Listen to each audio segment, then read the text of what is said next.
I have spent years listening to stories about Route 167 in Middletown, Delaware. It's a narrow, winding road that many avoid at night. It isn't long or busy, but anyone who has driven it knows it's different. Ancient trees line the asphalt, their gnarled branches intertwining to form shadows that seem alive, stretching across the road like dark fingers. The fog rolls in even on clear nights, thick and damp, clinging to the ground and brushing against the tires. In some stretches, the silence is so heavy, it feels like it's swallowing the sound of your engine. This is the road where Emily Harper disappeared, and where I believe her spirit remains trapped, watching, waiting. Emily was born in 1976 in a small house just steps away from the road. From the moment she could walk, she was different. She would spend hours staring at the horizon, sketching endless roads and shadowed figures in her notebooks. Her family, Margaret and George Harper, did their best to protect her, but Emily always seemed to see what others could not. On quiet nights, neighbors would sometimes see her at the window, whispering words no one else could hear, gazing out as if someone or something was calling to her from the fog. As she grew, Emily worked at a small cafe while planning to attend university in Philadelphia. She met David Coleman, a young mechanic. For a while, life seemed normal, but tension built, arguments flared. Neighbors reported hearing shouts, doors slamming, objects crashing to the floor. Emily spoke of lights that didn't belong to any car, shadows that moved without wind, and voices whispering her name through the mist. Her fear grew heavier each night. On September 14th, 1989, Emily left work late.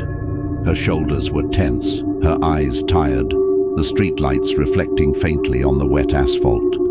She climbed into her blue Chevrolet Nova and drove onto Route 167. The fog was thick that night, swirling low across the road.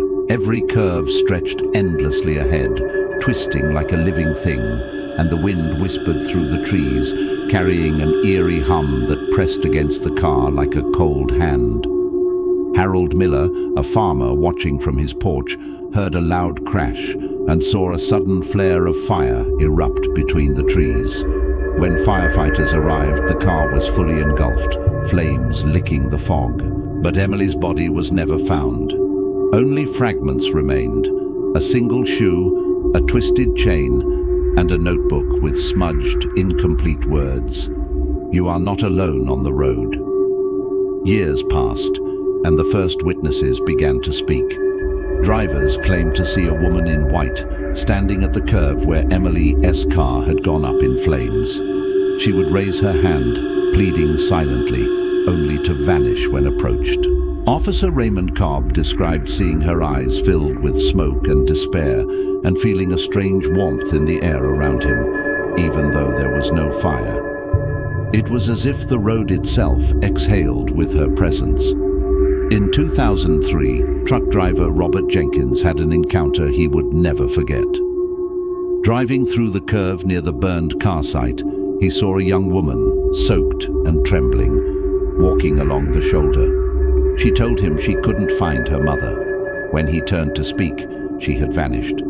Only a dark, soot-like mark remained on the truck's passenger seat. The air smelled of smoke and molten metal for days afterward, lingering as if the accident itself had left a residue in the space.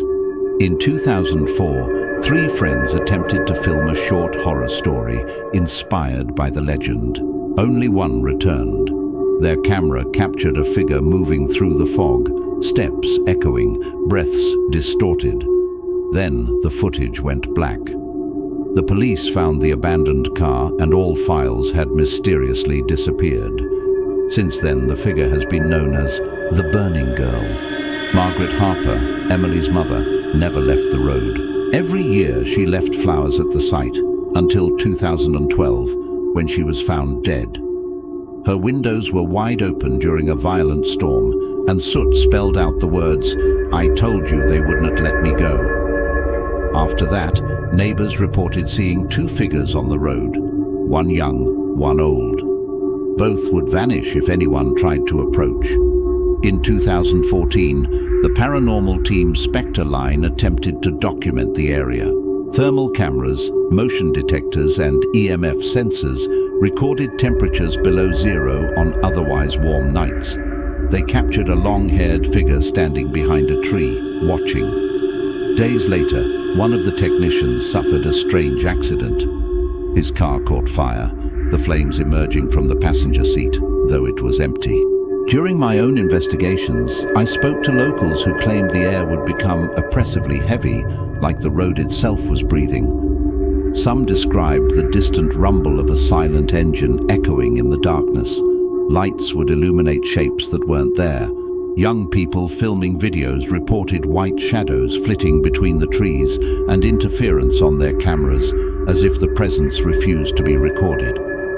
In 2021, Uber driver Michael Herrera told me about a passenger who vanished mid-ride. She asked to be dropped off at the curve near the fire site. She smelled like gasoline. She was freezing. She said she lived nearby, but when I stopped, the seat was empty, he said. Traffic cameras recorded nothing. Only a brief power failure coincided with his car passing kilometer 12. Today, Route 167 remains partially closed.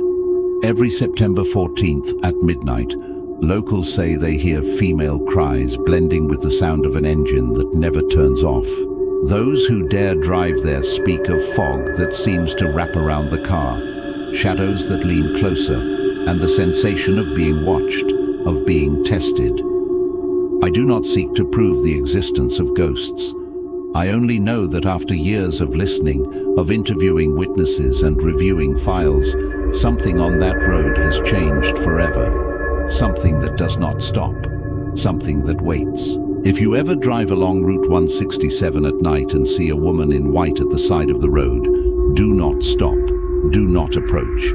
Because perhaps, just perhaps, you are seeing Emily Harper. And she may be waiting for someone else never to leave.